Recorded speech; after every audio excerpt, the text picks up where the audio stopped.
G'day guys, what's going on? Superoach here, welcome to the channel. Today I'm going to be going over my round 8 review. Sorry for the late upload guys, I just smashed out a uni assignment, so I thought I'd get another thing done as I won't have much time for the rest of the week because it's crunch season. Anyway, I'm going to be going over my round 8 review. I scored 2,403 in the top 5%, went up the ranks 7,831 places, which isn't too bad. Kind of messed up a little bit this week, but it's not really my fault.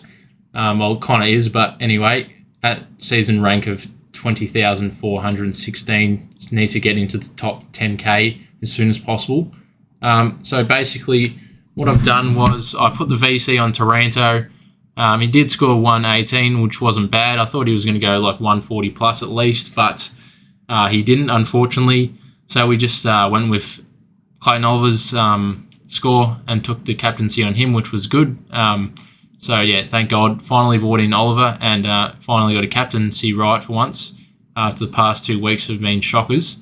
Anyway, we had some massive scores this week, which was great. But we do have bloody Dangerfield, so yeah, I don't know what I was thinking.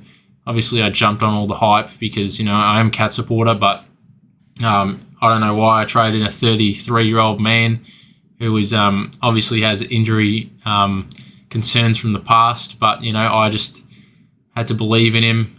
You know, it was great to have him in my side, you know, just one more year before he might retire, but he probably has 2 more years in him, but still, it's just, you know, chasing the pride, I guess, but, well, it is what it is. We're going to have to get rid of Dangerfield most likely, but to be fair, he did say he thought he pulled his hammy, but he wasn't even sure because I don't think he actually has done it before. That's what he said, I think. But we'll have to wait and see. I think he's not going to play. They're definitely going to manage him. He was already on like managed minutes anyway throughout the season. So yeah, he's probably one of the guys like at this point in time where we just need to get him out of our side. Just get rid of him because he is scoring well when he's playing, but yeah, he's got the risk of, you know, being managed and stuff like that, which is annoying because I want to keep him in my side. I was kind of thinking about holding him, but I don't really want to do that. It'd be pretty stupid, and he's made a little bit of cash, so we'll just roughly have to flick him off now. Just probably a warning sign of worse to come if we do hold on to him. Anyway, Dawson got 122. I was pretty close to VCing Dawson, actually. I was last minute. I was thinking either Dangerfield. Thank God I didn't do that. Dawson, I was going to do that as well, but I thought that we would tag him, but we didn't actually tag him. We tagged Laird. So I was also thinking about putting on Laird. That was silly. Laird hasn't been playing too good recently, but he's still playing pretty good as well. Anyway, and I think that was about all my VC options, and I went with Taranto. He wasn't too bad, but yeah, luckily. Oh, I did think about going Dunkley actually, but it was too risky because, you know, everyone had him and stuff, so I wanted to try and be unique, but yeah, it doesn't really matter. We got Clayton Oliver's score, which was good. Yeah, but Dawson played pretty well. He was on track for a 150 score, but then he started to slow down in the last quarter. Nick Dacos got 81. I think he was getting tagged by Clark, I believe it was. And then Zeeble, this was just great to watch. Like, I didn't watch most of the game, but just the last part. He's going to shoot up in price, break even to 27. So if you don't have him, probably someone to bring in. Just because Hall was out, he just scored so well, I believe. But yeah, it's so good just seeing the scores on the app, which was awesome. And then Will Day got 84. He's a bit of a worry at this point. I don't know if he's an actual primo. He had some good scores in the past. He'd probably average around 100, hopefully. But yeah, we're a bit tight on cash, so we're just going to have to hold on to him. Most people should have him by now anyway. And then Sheasel got 110, which was absolutely great. Restarted his cash gen, so he'll be a primo price shortly, hopefully. It'd feel bad for the people that traded him out. And then we had Sin Cotter on the bench with 70, which was absolutely great. Negative 54 break even. So he's someone that we'll probably have to keep fielding for a couple of weeks. And then Mitchell got 54, which isn't the worst, I guess. Still low break even, which is awesome. And then we have Bont. Bont is at 725k, absolutely ridiculous. Be spewing if you didn't have him in your side. But yeah, he's in absolutely great form. Don't want to encourage the sports bet, but $4.50 for the Brownlow. It's an absolute bargain. Definitely have to get on that. But yeah, anyway, I probably will. Yeah, he's looking unbelievable. Clayton Oliver, yeah, 136, not too bad. Probably scored a bit under compared to what I thought, but yeah, it was a slow start to the game, and then he started to score heaps of points in the last 2 quarters, which was awesome. Laird, 102, not too bad from him. I watched that game, so I did miss the other game that was on the same time. I think it was the Richmond game. So yeah, that was a good game by the Crom. They couldn't get it done, unfortunately, but yeah, it was good to see them play well. And then yeah, Dangerfield, don't know what I'll do with him. Most likely going to trade him out this week. Tom Green, I think he was on about like 170 Dreamtime points or something. Kicked 3 goals and had like 9 tackles, 38 touches, I think. And he only scored 135 Supercoach points, so I was kind of salty about that. But, you know, 135, you'll still take that every day of the week. And then Cogs got 79. Yeah, didn't really get to fully watch this game, so it's a bit of a stitch up there. Hopper bounced back. We knew he was going to bounce back, which was good. He's got the Cats this week, so probably going to have to hold him another week because, yeah, we don't have a depleted midfield at this point. So we're playing like Blitzer, Zatkins and Holmes in there. So it's a bit of a depleted midfield, especially with Guthrie and Dangerfield out. So definitely hold Hopper if you have him. He's definitely the one to hold if you're going to trade him or Ashcroft, I would say. He's just got another week where he might turn up again, I think. Yeah, I think he's better off to hold than Ashcroft just because he's like a more developed player. But yeah, Ashcroft scored 37, which is annoying because his cash gen has gone down. So now he's got a break even of 71, which he could definitely get against Essendon. And then he's got Gold Coast and Adelaide. But yeah, if you're choosing between Hopper or Ashcroft, I'd probably flick Ashcroft off just because his break even's high. It's about the same, I think, as Hopper anyway. Hopper's probably got a high break even, actually. He does, but yeah, it's a hard one to choose there, really. But yeah, I'd probably say Hopper is the one to hold on to. A couple of weeks, got Essendon the week after, and then Port, not too bad. And then Darcy, he was annoying, 77. Don't know what happened to Darcy. He should have scored 100, but yeah, he was. Who were they even playing? I can't even remember now. Freo, I think, because I was looking at the score. Yeah, Hawthorn. I think Lloyd Meek just teared him a new one. Don't know what happened there. I know Luke Jackson scored higher than Darcy, I'm pretty sure, so that's a pain in the ass. And then Marshall has the ankle injury complaint, so we have to wait and see what happens to him. Potentially might have to bring in Tim English. I did bring in Teakle for that ruck cover just because I knew that Darcy was underdone, but I don't know. I think Darcy's alright. Now we've got Marshall, and we definitely do not want to field Teakle after that 42. It's a bit of a concern, really. Like, his break-even is 30, and he's only going to go up 30k, so got to hope that he remains in the side against North Melbourne. Definitely should have gone with Sam Simpson, especially with Brad Close getting suspended, which is a stitch up. Yeah, so, you know, and Dangerfield is out, so he's probably going to stay in the side for a fair while. Gary Rowan's out. Stengel's out, you know. He's pretty safe for job security now, which I didn't even consider. But yeah, he's playing pretty well, so it's annoying that I didn't pick him. Same with Samson Ryan. I think he scored 104, which is annoying. Just a bad miss there by me. Really should have tried to bring him into my side when I had the chance, but, you know, it is what it is. But anyway, going to the forward line, we got Tim Taranto. We had the VC on him. 118 is pretty good from him. Then 149 from Dunkley. I checked his pass scores. I swear I saw like a 180 or something. So I was kind of considering putting the VC on him, but it is what it is. And then Rosie's just been Rosie. Goulden pumped out a 156, which was awesome. I think he was like another one of those Dreamtime cases. Dreamtime, I mean Dream Team, what am I on about? Anyway, Chandler got 57, bit of a letdown. But yeah, he is capable of hundreds. So got Hawthorn this week, so we don't want to trade him out, I don't think. We'll just hold on to him. And then, yeah, so get this right. I was looping Van Ruin and Davey. So Van Ruin scores 48, and he's going to get like 2 weeks suspension anyway, so we'll probably have to trade him out. His break even is 59. Like, I thought I was actually planning on holding him for the Hawthorn game, but now he's suspended, so we have to get rid of him.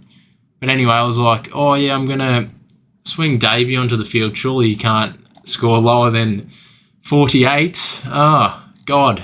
Like, I really want to trade him out just because he's just done me dirty like that. Like, his lowest score was 44, so I'm like, oh yeah, surely he can just get a 44, and he's not too far away, worst case scenario from Van Ruin, but comes out, gives me 31. What an absolute joke. Like, I just want to trade him out so bad because of that, but probably can't trade him out, unfortunately. You've got bigger issues, like Van Ruin, Dangerfield, Marshall sort of situation here, so that would be 3 trades.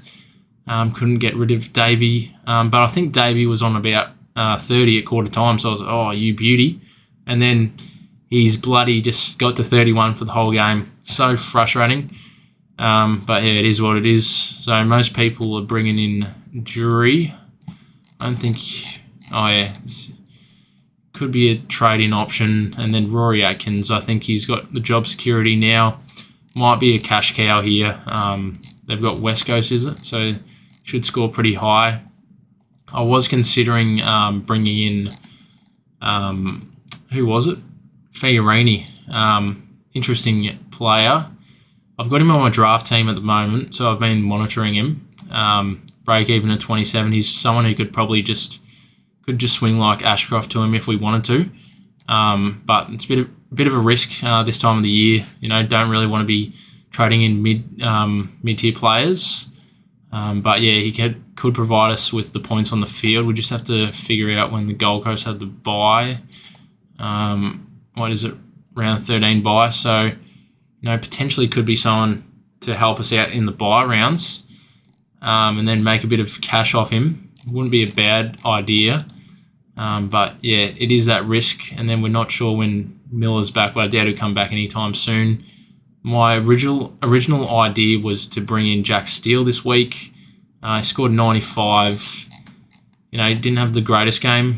I feel like I'm just going to have to hold off until like about the Hawthorn game if I want to bring in Jack Steele because he hasn't proven it to me yet. But yeah, he's at that cheap price, so definitely someone that I was going to monitor. And then Zach Merritt as well. Definitely want to bring him into my side at some point. I think we'll probably have to hold off for the next 2 rounds maybe. Maybe if we can bring him in next week, that'd be ideal because he's got like, the dream bloody games coming up. So he's got Richmond, West Coast, North Melbourne, which are going to be... He's going to go up heaps in price and he's going to score well. And yeah, Essendon play bloody West Coast and North Melbourne twice in the season and they haven't even played each other once yet. So definitely someone to bring him in. He's definitely on my watch list, that's for sure. Need to bring him in next week. Definitely was thinking about Dangerfield replacements. Do I just go straight to Merritt? Which I can do that, which is good. Too short of Sam Walsh, unfortunately, which is a bit annoying. He's definitely a bit of a pod. Kind of want to bring him in just for a pod. You know, he does score well. He hasn't gone under 100 yet, and he didn't even have a pre-season, so he's just the consistent ball magnet. So definitely someone I'm looking at. Who else is there? Probably all these other guys. Sicily, that's a bit of a stitch up if you traded Sicily in. Could drop a bit more in price, which would be nice. Callum Mills has a bit of hype around him at the moment. Surely because Sydney are bloody have lost 3 in a row. Now they'd chuck him into the midfield. That would make sense. But yeah, he's in 4% of teams, a bit of a pod. Bit of value there. Neil has got it dropped to 63, which is horrendous. But what he does have Essendon coming up, where he's got a 198 from last year. Jesus. So he'll probably break even. What's his break even? 149. Yeah, fair chance of that happening, I reckon. Tom Stewart, I kind of want to bring in, to be honest. If I'm getting rid of Dangerfield, I want to have another Cats player in my side, and I feel like Tom Stewart is the guy I'll be looking for, because the past couple of scores here really make me want to trade him into my side. He's one of those players that I want to have by the end of the season, like in terms of like my top 3 players that I want to have now. It's like English, obviously. So we're going to have to monitor Rowan Marshall. Could trade Rowan Marshall and Dangerfield out and try and get English and Stewart. So Stewart's in the list as well. And we've already got Oliver, so I'll have to get rid of him there. And my third player, I think, was Zach Merritt. Yeah, Zach Merritt's definitely someone I want to bring into my side at some point, because, yeah, the fixture coming up is a godsend, so that's awesome. But, yeah, if we're looking for value, maybe we go with Fiorini. And, yeah, I've just chucked Matt Crouch into my list because he's another one of those guys I've got in draft, so I've been holding him a long time, waiting for him to bloody come back into the side. So it's been a stitch up. So I have been monitoring him a fair bit because I've got him in draft. So he got subbed on into the Cats game, so for a midfielder, I think it was. So he should be able to be a starter in the games to come. Could be a good option. If he does have that 35 in his system, he's going to drop a fair bit in price. So it could be a trade-in option after his buy or something. And they'll give you extra points on the field for a cheaper price, but a bit of a risk, I'd say. Haven't seen him play for a while, but yeah, it is what it is. Anyway, I'll go over my side in terms of trades. What am I going to do? So I'll probably get rid of Dangerfield. If I was getting rid of Marshall, I'd probably do like... Oh, this is what...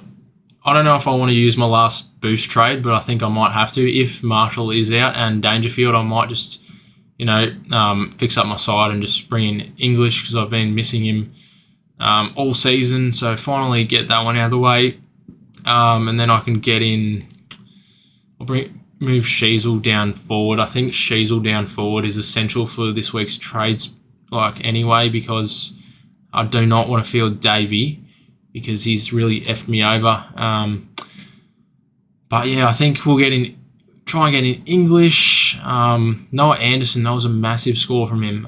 Is he someone that we might want to try and target? Jeez, he's going to go up a fair bit in price, far out. He's got West Coast this week, Jesus. 2% of teams. If we want the pod, we can do it, but is it worth it? I don't know. No Took Miller. Maybe he's the guy. He's in unbelievable form. He's going to get to 700k if he keeps going like this. That's crazy to think. But yeah, he's been unbelievable. We thought Matt Rao was good, but Noah Anderson, far out. Chuck him in the side. I don't know. I feel like I've got to go with someone safe, really. So, get my other guy that I want, but, he's not even safe, really. Tom Stewart, injury prone, but, I think I'll go with Tom Stewart. I just want to, have another Cats player in my side, so I enjoy watching the footy even more. And then the last trade will be, we'll just put Sin Cotter into the midfield, and then we can bring in Weddle, is it? So I think we're too short to afford. Definitely too short for Atkins, so we can't afford him, unfortunately. So we are a bit vulnerable in defence for our rookie on the field. Mitchell, hopefully he can stay in the side. But yeah, this is probably how I'll line up, something like this. If Marshall is out, that is, and he's going to be out for a while. I feel like it's just the opportunity for me to get in English. And yeah, I'll have like most of the players I want. But yeah, then I'll still have to get some other good midfielders, which will be hard to bring them in, I guess. But yeah, this will be what I'll probably go with. But yeah, if not, I'll just leave my trades down below in the comments section. And yeah, so we got all of the league wins this week. So yeah, not a bad week from me. Pretty close one, I think. In one of the leagues, I can't remember which one it was, but yeah, they're all fairly close games this week. Not too bad. From Ben, he nearly got me actually, so not too much difference from us in terms of our team structure. Ferg Green, God, lucky we didn't keep him far out, 17. And Con McKenna, he's another guy to touch on. It's a bit of a stitch up really, because I actually did trade him into my draft team, just because my draft team is horrible, and I needed points on the field, and I thought McKenna would be a guy who would get a fair few points, because I thought he'd be taking the kick-ins because of Rich was out, and he was out, and he only scored 46, so that's a massive red flag. If you own him, definitely need to trade him out of your side. I thought he was capable of giving like another 70. That's why I brought him in my draft team. But yeah, if you've got McKenna, you got to get rid of him. But yeah, that's about it. Thanks so much for watching, guys, and see you later. Enjoy the week.